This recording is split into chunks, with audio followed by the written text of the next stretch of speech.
Hi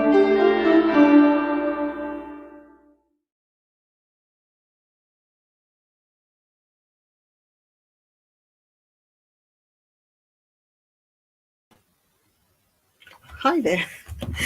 Welcome to our latest episode 8 of Strictly Healthy. Very pleased to be here. And we're still awaiting our guest, so a little bit disconcerting, but he said he'd be here as soon as he can. Today we'll be speaking with Chooks Maxwell. He is the founder of Action to Prevent Suicide. So a very sober thought that we will be discussing today. So hopefully you can join us. And if you know of anyone that might be impacted by this issue, we would be pleased to have them join us. Perhaps you can spread the word, share the message, so that those who are impacted might be able to share this thought with us. Now, I don't know if you've had a chance at all to see any of our past episodes. We hope so. You can find them on this channel, Facebook channel, as well as on YouTube. The YouTube channel is ICANN Events. You can have a search on there. We can also send out a link as soon as possible as well, if you're interested. If you have any questions or comments about what we're doing, we'd be most pleased. Of course, you know that I'm your host, Linda Humphreys, and the show is all about health, whether it's mental, emotional, physical, financial health. We'll be looking at business health. We've discussed quite a few different issues and topics with our various guests that we've had. We started in November, I believe it was. Yeah, November. It's gone quite some time now. But we had at least 5 or 6 episodes that we did in 2020. And some of those were, we spoke with Angela Asante Amar. Now, she is running to contest for the first woman president of Ghana. She is a UK solicitor, or lawyer rather, as she refers to herself, and she is running for to be the first woman president of Ghana. So that was a very interesting topic that we discussed with her. So if you want to find out more about that, of course, you can have a look on our channel. Next, we spoke with Zoe Bennett. Now, she's referred to as the motivational queen. She is a UK-based businesswoman, and she discussed quite a few tips, etc., with us.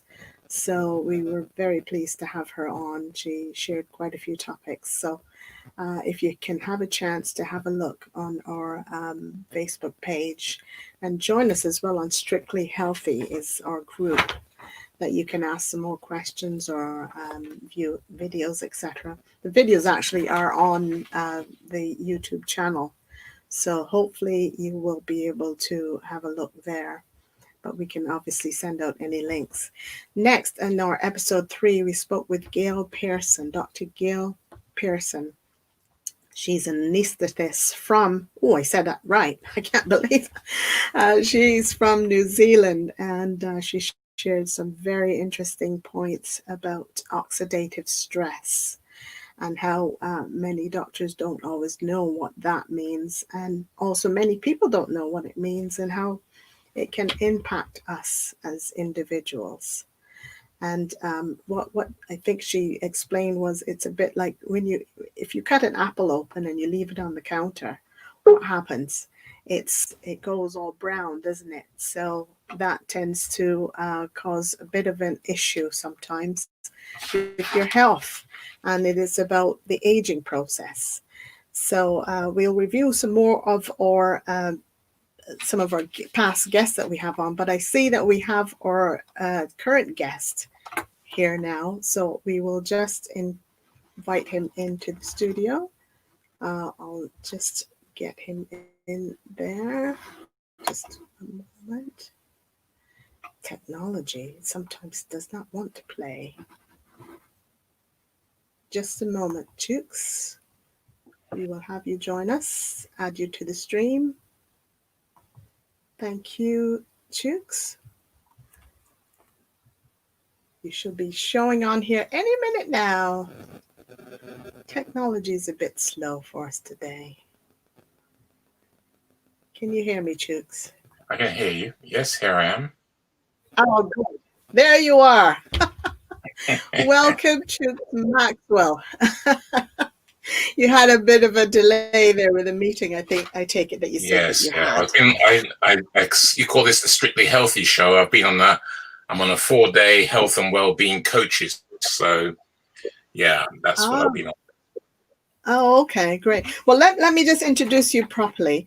So, Chooks is, I think your full name is Chukwuemeka. Is that right? Chukwuemeka Maxwell, yeah. And you're the founder of Action to Prevent Suicide, a community interest company.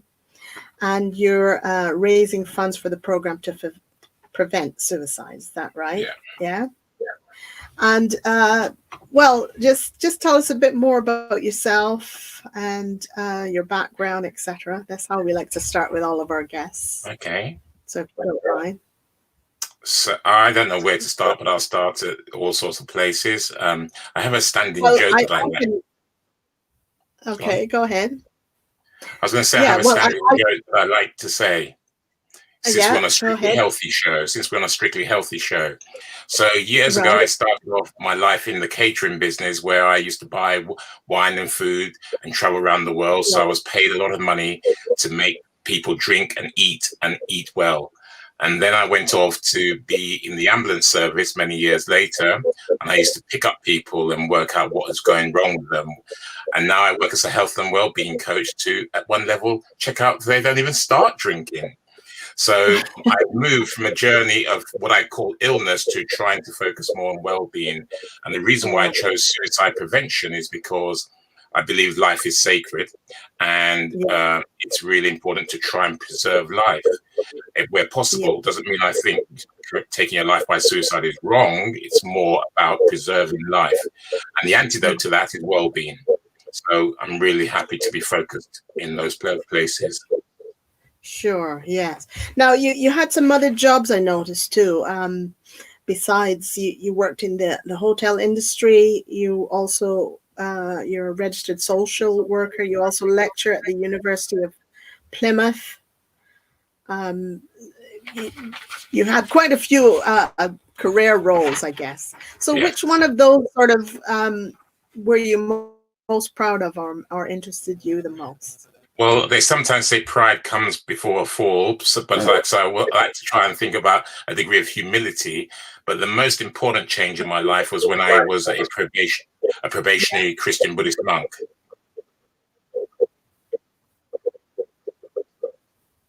Can you say that again? Your broadband seems to have I was a probationary Christian Buddhist monk. Oh, wow. Oh, that's interesting. Where did you do that? Was that in the UK then, or? In the UK, and also I went to America. And I was in America, and I was meant to go to Kathmandu, but I didn't quite make it. Right, right. So, what is a Christian monk? Because I know that I haven't heard of a Christian monk before. Christian Buddhist monk is the reality. The Christian Buddhist monk is the reality that the avatar, who we might know as Jesus or the Buddha or Krishna, are the same being who reincarnates in different times of human history. So in this age, that's the reincarnation, the second coming of the Christ, not the person in the White House at present. It's like working to that principle, taking the teachings of Jesus and Buddha and intersecting it into everyday life of service and earth service and supporting people towards well-being. Okay. Well, that is something that I had not heard about. So that's okay. There's lots that I haven't heard about. But let me just get into the aspect about what you're doing now with the suicide prevention. Can you just share a little bit about that then? What piqued your interest in getting involved? Was that a personal thing that happened within your family or with with yourself, issues with yourself, or? So I think suicide is I think suicide is an and. So all those three things you've mentioned have impacted on me. I have been impacted through personal, family, and friends. When I was in the ambulance service, I used to have to go along, unfortunately, and pick up body parts after someone had been hit by a train. I'd also have to see people who'd been bereaved by suicide or attempted to take their life by suicide. I became a trainer in suicide prevention courses. And I realize, again, like I said to you, that life is sacred, and up to 1 million people a year die by suicide, which is 1 every 40 seconds. It's not the biggest killer in our lives, and I'll come to that a bit later, but it's a really important aspect of one's life. So for me, focusing on suicide prevention enables me to have much more courageous conversations with people around mental health, well-being, illness, and what life is about. Mm-hmm. Yes, well, it sounds like you've been through quite a few dramas, etc., especially seeing, like you say, certain people, body parts and that sort of thing. That must have been very traumatic for you. Yeah. Indeed, yeah. So how then did you get established in your CIC, your charity? So what happened was CIC and the charity. So what happened was about 2015, I was sent away to become a suicide prevention trainer, which is something called ASSIST, Applies Suicide Skills Intervention Training. I went to Brighton and did a 5-day immersive course, having done the course the week before. And it was the most intense reality of my life for a very long time, because you can see I've had quite an eclectic life of work.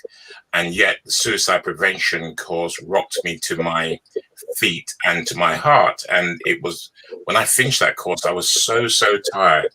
But what it made me to realize is that this was a issue that affects quite a lot of humanity, because they say at any one time, 1 in 20 people on the whole planet are walking around with suicidal thoughts. They also say that every 40 seconds, someone's dying by suicide. So that's a lot. And so after qualifying to become a trainer, which we run these 2-day training courses, I then paid for myself to go to America, because the organization that supplied us with the courses was called Living Works. And I went to this Living Works conference in Atlanta, Georgia, where they just won seats.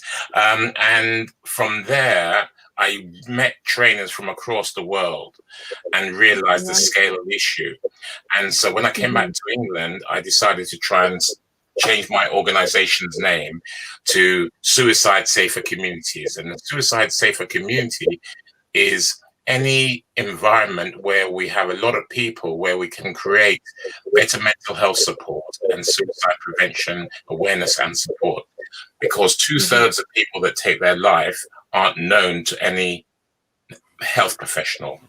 So this is a community public health issue. They aren't known. So they're not known to their doctor or GP or anybody. So people aren't aware that you have those thoughts. Is that what you're saying? Sorry? People aren't aware that there are those thoughts that... Yeah, people aren't aware of that. But also, I'm talking about people who have died by suicide.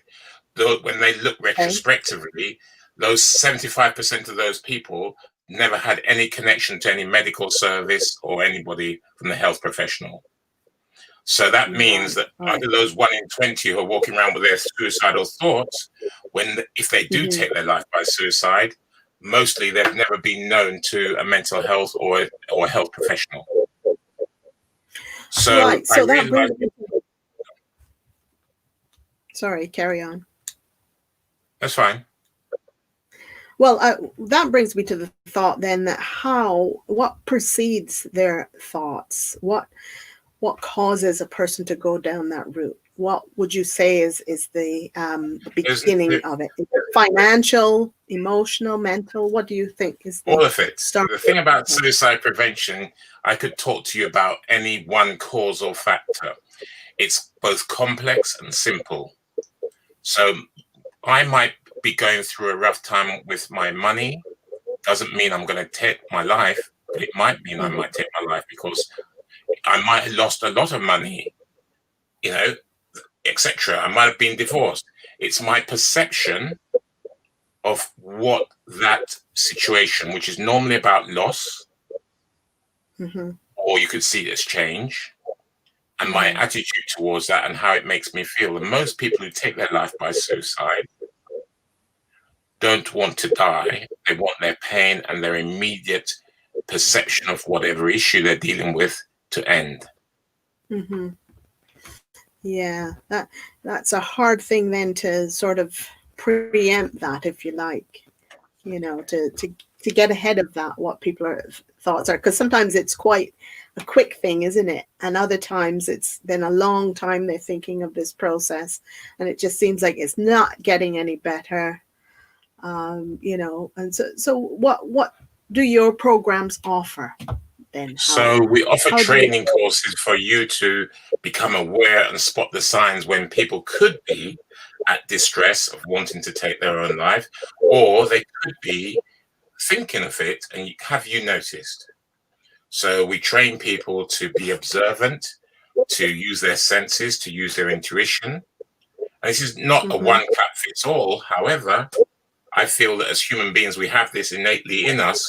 So we just want to bring that out more through these suicide prevention courses. But then beyond that, we want there to be enough people in the local community to have the ability to respond, responsibility to the situation. So, I mean, what are some of the things that you would give us as signs? What would be some of your training course? What would be involved in your training course? Well, there are different courses. We have briefings, we do talks, we raise awareness about the scale of the problem, how much it costs, the financial, emotional cost that it affects people, what we can do, the services that are around to help, how we as an individual are part of those services. It gives people the confidence to address it rather than run away from it. It also gives people the confidence to understand that the word suicide is important to clarify clearly what is the issue. It also highlights and gives people the understanding that up until 1961, suicide was an illegal act in this country. So there's a tremendous amount of stigma and taboo for people to talk about it. So they might say, you're not going to do something silly, are you? Or you're not going to use the S word, are you? It doesn't clearly state. So it's really important when we're working in suicide prevention, we have the ability to be really clear about what we mean. So that we can then address the issue. And the more people that can do that, the more the community becomes a place of safety. Right. Okay.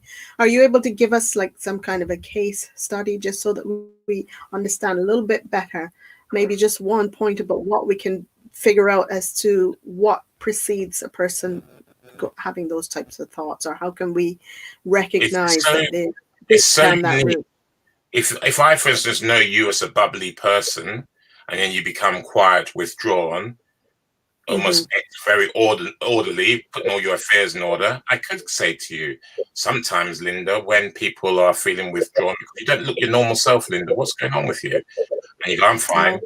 And then I might say, but Linda, it's more than COVID. It's more than all of this. Sometimes when people are going through blah, blah, blah, blah, blah, they're thinking of suicide. Are you thinking of suicide?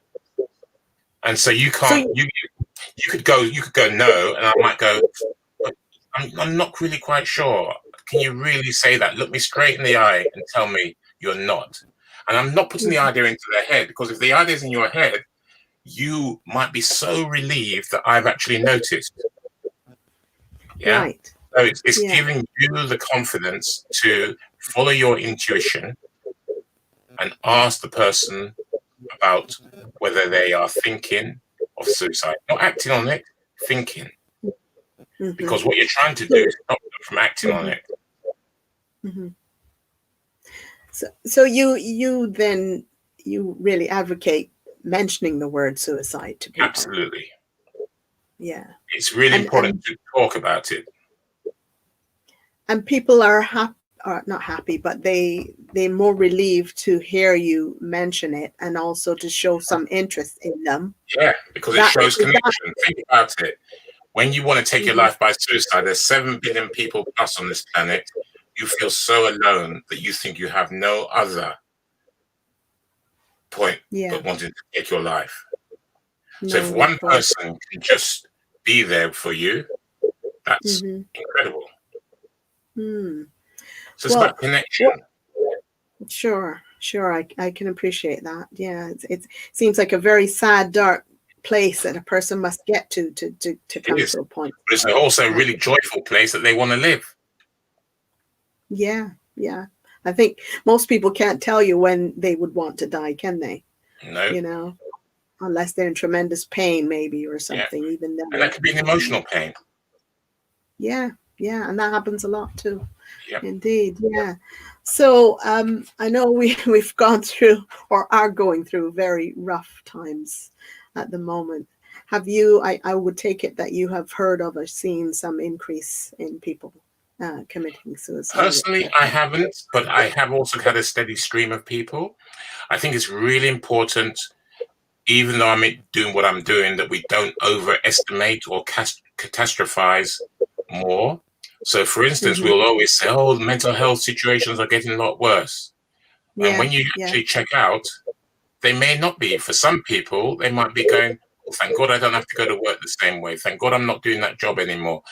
I'm not saying we shouldn't care about people. What I'm saying is life is tough, always. The original Buddha said, life is suffering. But these are the ways I can help you get through that. Yeah, so it's really, really important for our attitude to recognize that and watch the stories we tell ourselves or we tell about other people without really knowing. And again, suicide prevention gives me the opportunity not to know what's going on for that person, but I'm expecting the person to tell me. Okay. So, I mean, just thinking of the average person now, and, you know, maybe we have gone through a rough time. That has happened. Some people have taken it differently, as you say, and they're thinking positive. They're not even, you know, they've had some relief, you know, like for instance, we've managed to pay off quite a few of our debts. So that's been a great thing. So this hasn't been too bad of an impact on us. But when I say us, I'm talking about hubby and I. But you know, how can you maybe help people to just have some positive attitude towards what's been going on and not go down that route? Well, if a person comes forward in my day job or even in suicide prevention asking for help, that's a good sign. Yeah. If they're picked up the phone, even if they're desperate, that's a good sign. When I'm taken to places and people start talking to me, that's a good sign. So I can't give you any prescriptive reality. All I know is I have the ability to respond and think people come towards me, or I'm asked to work with people, and out of that is what people will tell me. And I think that's positive because then we can deal with it because we're not having the taboo in the room and hiding behind things. We bring it, we shine a light, and then we use the light to dissipate the negativity. Okay, good. Well, you have a bit of a fan, I must say, Chooks. When I interviewed you on my radio program last year, one of the audience members, she was quite taken by your comments, your philosophy, etc. So I've asked her to join us today to answer you surprised me. I'm surprising you, so hope you don't mind. I've had her as a guest on before as well. Nice. Too. Patricia Bowman. I'll add her to the stream now. So just bear with me while I do that. Patricia, you're there, I believe. I think I am. There she is. So, Chooks, this is Patricia Bowman.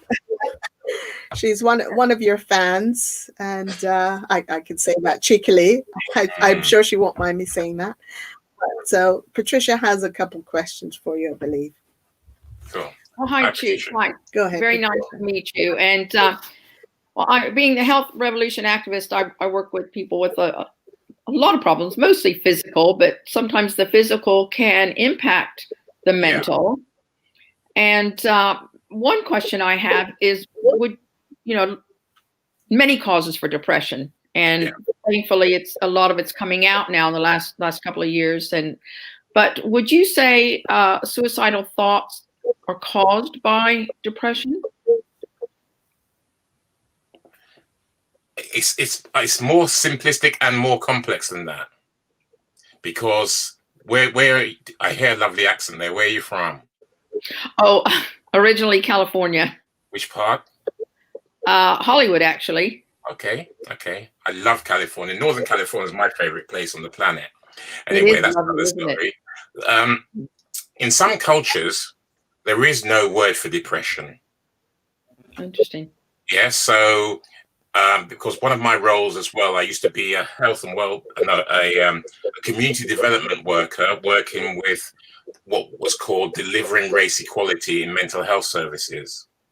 So if you imagine from your country, when you think about the Native Americans and all the land they've lost and the way we've treated them over the lifetime, which came first, the season of the land or the depression, or the reality that they've taken away their spiritual connection and they're drinking too much and everything else, which then could create suicidal behaviors, which then create active perpetuation towards suicide. So I had a lovely conversation with a friend of mine yesterday in Ireland, and he says a lot of our behaviors are passive suicidal behaviors or passive suicide, because on the planet, 17 million people a year die by heart disease.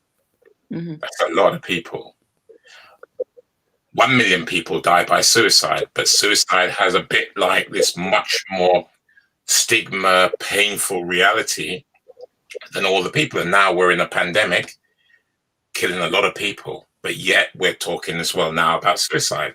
So, I mean, for me, depression at one level is a natural state of frustration with how things are, but also sometimes how things, they say in some cultures, if you live in the past, you're going to get depressed. If you live in the future, you're going to get anxious. So stay in the present. So for me, I have to meditate. I have to pray. I have to understand. And I love that lovely chap from Canada, I think he was originally, I presume he was, Stephen Covey, who talks about seek first to understand, then be understood. So with everybody, everyone's so beautifully unique. Their perception of their suffering, which I believe there's no hierarchy in suffering, but their perception of suffering could be a causal factor as to what we would call depression or suicide ideation. Sometimes unmet expectations. Yeah. Sometimes it's or a bigger way of saying it is unrequited love. Yes. I like what you said. I'm just trying to recall your words, but it was well, so many things really spoke to me. One is just getting someone to acknowledge, because they don't want to die. They just want the pain to go away. Absolutely. So connecting with even one person who they felt safe, that acknowledged it, wasn't going to cart them off to a hospital, but just understood is enough. A lot of people who've tried to take their life really acknowledge people who can be there with their suffering. In the part of the world near where you come from, even though it's much further north, Golden Gate Bridge, there's a famous chap who got on the bus to go to the Golden Gate Bridge to kill himself. And as he was going, he was crying, and people were just not paying attention to him. And he said if one person had stopped and asked him, he was crying his eyes out, what he was doing, that would have stopped him from trying to jump. Anyway, the only person that stopped him was a lady who said, "Can you take my picture on the iPad?" He took her picture, handed the iPad back, went to the Golden Gate Bridge, stood on the edge and jumped. The moment he jumped, he knew he didn't want to die. So he hit the water at about 70 miles per hour, shattered his legs, but went down to the bottom, and he was like, and he swam. And then I think it's a sea lion, which normally eats people, pushed him up to the top.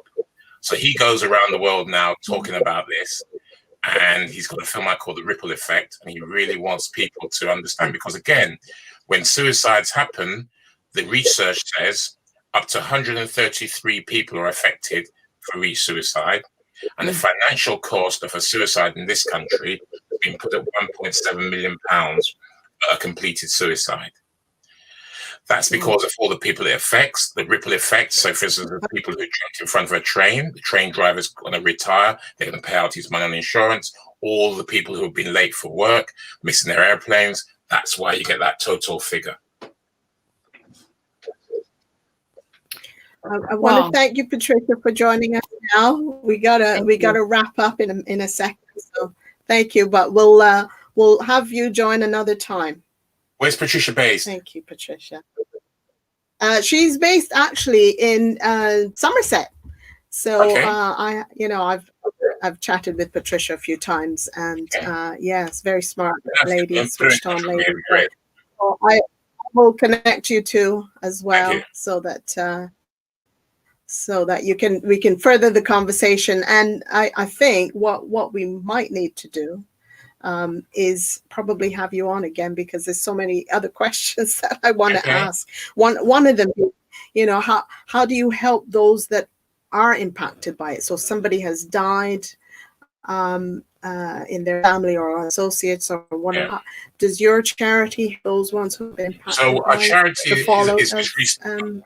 We've recently formed a charity, and what we're looking to do is buy a farm in Devon where people can come and stay who've been bereaved by suicide, or also people who are feeling suicidal can come. The other point is that when people have been bereaved by suicide, they are at risk of taking their own life by suicide. So again, we're working with a collaboration of people who work in this field, who are both specialists and also people who are wanting to help, so we get this message across, so we can support people who've been bereaved by suicide, so they can feel safe. Sure. Okay, good. Well, I want to thank you, Chooks, for joining me here now, but obviously loads more questions, and we could get a lot more involved in it, but that's our time. We'll try to keep it to a certain limit.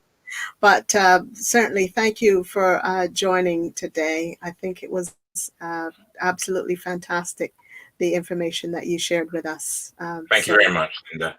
Very pleased that you. Okay, thank you. Okay, bye-bye.